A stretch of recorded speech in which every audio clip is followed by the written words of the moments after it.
9월, 미국은 아프가니스탄을 공격했다. 그리고 지금 현재 아프가니스탄에서는 전쟁으로 황폐화된 나라를 재건하려는 움직임이 활발히 일고 있다. 이곳은 아프가니스탄의 중앙은행 내부에 있는 총재실이다. 중앙은행 총재는 매일 외국인 컨설턴트를 만나 자문을 받고 있다. 아프가니스탄의 금융제도는 탈레반 정권 하에서 완전히 붕괴됐다. 컨설턴트들은 지금 그 붕괴된 제도를 재건하기 위해 애쓰고 있다. 은행법을 개정하고 상업적인 은행을 건설하는 것도 그 작업의 일환이다. 무엇보다도 제도적으로 자율화가 돼야 됩니다. 물론 국제금융제도에 대한 이해를 기반으로 적절한 관리가 이루어지기도 해야겠죠. 아프가니스탄은 현재 미국과 유럽의 컨설턴트와 회계사들로부터 도움을 받고 있다. 이들은 이미 여러 나라에서 시장 경제 제도를 구축하는 데 이바지한 경험이 있는 전문가들이다.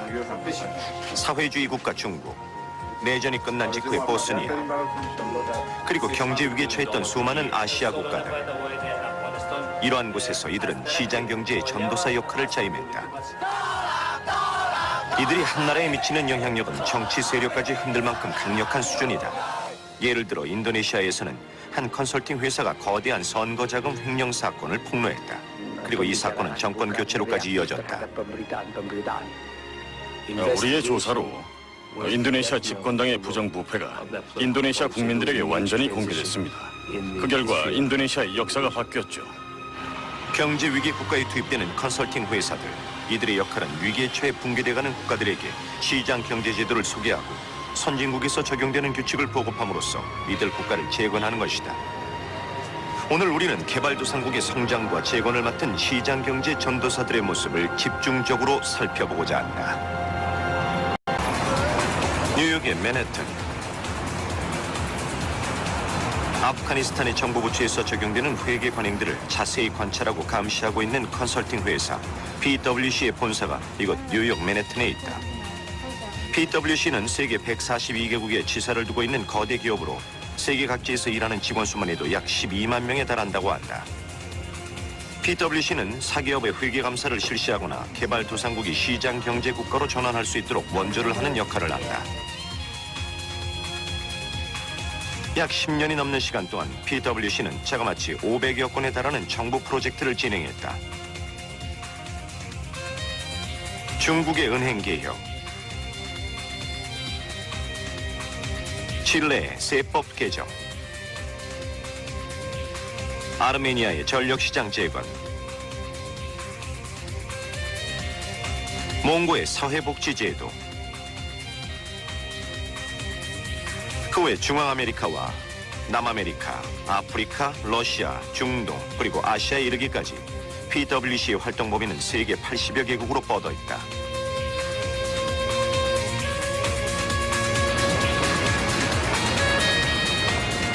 토니 킹슬리는 PwC에서 개발도상국에 대한 사업 분야를 맡고 있다. 킹슬리는 최근에 워싱턴에 본부를 두고 있는 세계은행의 사무실을 자주 방문한다. PwC는 입찰 과정을 거쳐 세계은행과 계약을 맺고 아프가니스탄의 재건 사업에 참여하게 됐다. 세계은행과 같은 국제기구는 종종 개발도상국의 경제제도 수립을 위해 전략을 짜고 조직화한다. 그리고 컨설팅 회사와 계약을 맺고 이들이 실질적인 일을 집행하도록 하청을 준다. Well, keeping busy, which is always good in our, in procurement. It's important. PwC가 아프가니스탄에서 매우 중요한 역할을 해주고 있습니다. 세계은행의 눈과 귀가 되기도 하고 특사 역할을 하기도 하고 대리인 역할도 하니까요. 우리가 하는 일 중 무엇보다 중요한 일은 회계 방식이나 감사에 있어서 가장 국제적이고 또 효과적인 방식을 널리 보급하고 활성화한다는 겁니다. 다른 방식을 사용하는 국가는 고립이 되고 능률도 떨어지게 되거든요. 2002년 1월, 일본의 도쿄에서 아프가니스탄 재건회의가 개최됐다. 이곳에서 지원국들은 아프가니스탄의 재건을 위해 경제적인 지원을 하겠다고 선언했다. 아프가니스탄은 미국과 일본을 비롯한 36개 국가에서 지원을 받기로 했다. 또한 세계은행과 국제통화기금 IMF와 같은 국제기구로부터도 원조를 받을 수 있기로 했다. 미국은 2002년 한 해 동안 아프가니스탄 정부에 2억 9,600만 달러를 지원하기로 결정했다. 그리고 재건 사업에 참여를 하는 각종 기업에도 2억 1,100만 달러를 배당했다. 따라서 컨설팅 회사와 회계그룹에게 아프가니스탄은 아주 매력적인 사업 대상이자 기회의 땅인 셈이다. 아프가니스탄의 시장 경제를 성공적으로 도입하려는 시도. 그 시도에서 가장 선두에 있는 나라는 미국이다. 2002년 미국의 조지 부시 대통령은 테러에 맞서기 위해 가난에 허덕이는 국가를 지원하고 그 국가의 시장 경제 구축에 노력을 기울이겠다는 정책을 발표했다.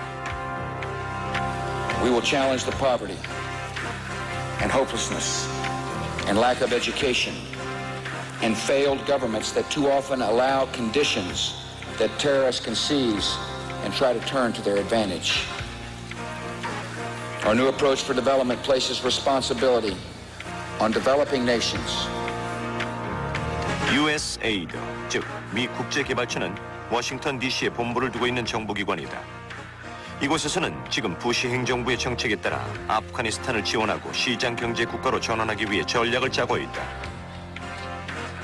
미 국제개발처는 미국의 개발도상국 지원 정책을 실행에 옮겨야 하는 의무를 지고 있으며 현재 아프가니스탄의 재건을 위해 3억 4천만 달러를 쏟아부을 계획이라고 한다. 워싱턴 합의. 워싱턴 합의란 워싱턴에 모여있는 기관들인 IMF와 세계은행 등의 기관들이 공유하고 있는 경제 이념과 정책을 뜻한다. 워싱턴은 또한 이 두 기관과 강력한 관계를 가지고 있는 재무성이 있는 곳이기도 하다. 워싱턴 합의는 개발도상국의 발전을 장려한다. 워싱턴 합의의 내용을 전 세계로 전파시키는 데에는 IMF가 결정적인 역할을 해왔다. 자본시장의 자유화, 국가기관 산업의 민영화, 정부의 긴축 재정, IMF는 이러한 기본적인 원칙을 가지고 경제 위기에 처한 개발도상국에 개입해 지원을 펼쳤다. 그 첫 번째 대상은 중앙아메리카와 남아메리카였고 이후 러시아와 아시아도 IMF의 지원을 받았다. 특히 1990년대에는 경제 위기가 전염병처럼 여러 국가로 퍼져나갔다. IMF는 경제 재건을 위한 지원금을 제공하는 조건으로 해당 국가의 강력한 구조조정을 요구했다. 90년대 아시아의 경제 위기는 인도네시아의 심각한 경제 불안정을 야기했다. 많은 기업들이 부도를 일으켰고 실업률은 심각한 상황에 이르렀다. IMF는 인도네시아에 지원금을 대출해주는 대가로 구조조정을 요구했다. IMF는 경제 위기에 처해 있는 개발도상국이 성장의 기초를 다질 수 있도록 지원하는 역할을 합니다. 그리고 다양한 구조 조정을 통해 그 역할을 수행하게 되는 거죠. 자유화, 민영화, 긴축 재정. 이것이 IMF가 개발도상국을 재건하는 데 있어 가장 중시하는 시장 원리다. 그러나 이러한 방식의 구조 조정은 많은 경우 자국민들의 강한 반발을 불러일으키기도 한다. 90년대 후반 한국은 경제 위기로 인해 나라 전체가 혼란에 빠졌다. IMF는 한국의 기업의 구조 조정을 요구했고 노동자들은 그 요구에 강하게 저항했다. IMF가 공금 횡령 사건과 관련해 강건한 대응을 취했던 인도네시아. 인도네시아 국민들은 IMF의 예산 삭감 정책에 대해 크게 분노하며 IMF를 비난했다. 기존의 인도네시아는 식료품값 보조 및 저유가 정책으로 노동자와 빈곤층의 생계를 보조해왔다. 그러나 IMF의 요구에 따라 물가 보조금을 없애자 휘발유의 가격이 70% 이상 오르는 등 물가가 천정부지로 치솟았다. 사람들의 절망과 좌절은 시위와 폭동의 형태로 나타났다. IMF의 방식에 대한 비판의 목소리는 점점 커졌다. 사람들은 IMF가 극빈층의 삶을 지지하는 보조금을 없앰으로써 시민들의 고통만 가중시켰다고 주장했다. 개발도상국의 지원을 위해 애쓰던 NGO들 역시 IMF에 대한 항의 시위로 자신들의 목소리를 높였다. 이들은 IMF의 구조조정이 오히려 개발도상국 국민들을 어려운 상태에 빠뜨렸다고 주장했다.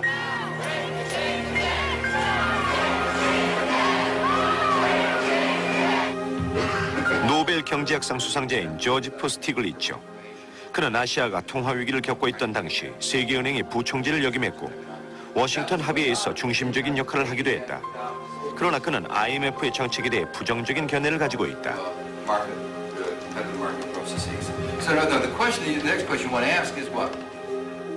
IMF가 각 나라에 펼친 정책들은 매우 흡사합니다.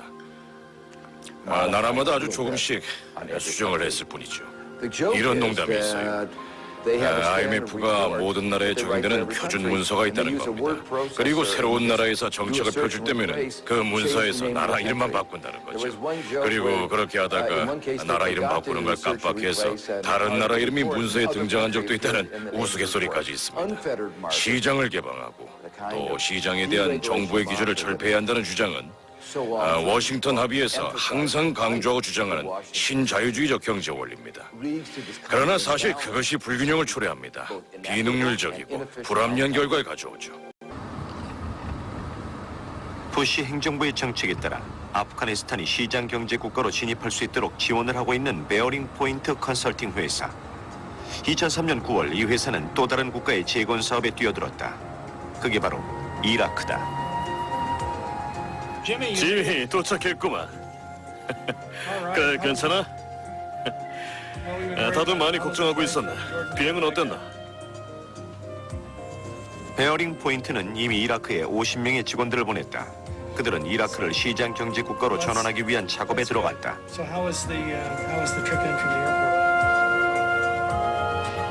이것이 이라크의 경제 재건 사업을 위한 베어링 포인트의 계획서다. 베어링 포인트는 세계에서 두 번째로 많은 석유 보유량을 자랑하는 이라크의 국영 석유 회사를 민영화하고 은행 개정과 그 외 다양한 제도 개선을 통해 시장 경제의 기반을 다질 예정이다. 그리고 2004년까지 이 프로젝트를 완수할 것을 목표로 하고 있다. 아프가니스탄과 이라크는 여러 가지 면에서 유사점이 매우 많다고 할 수 있습니다.